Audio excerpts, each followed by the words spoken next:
قرآن مجید میں 80 سے زائد مقامات پر ارشاد فرمایا اقیم الصلاۃ یعنی نماز قائم کرو، کیونکہ میرا اللہ، میرا مالک، میرا خالق رحمان ہے، رحیم ہے، عزیز ہے اور مہربان ہے۔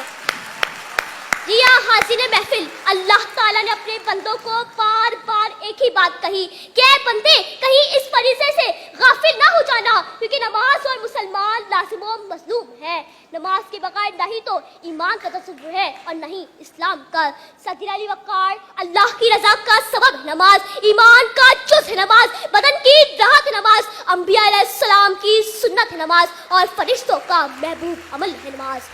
غرض یہ کہ نماز مومن کی معراج ہے، دین کا ستون ہے اور چہرے کا نور ہے۔ بے شک نماز ہی قبر میں چراغ ہے، منکر نکیر کے سوالات کا جواب ہے، تو پھر تم نماز قائم کرو۔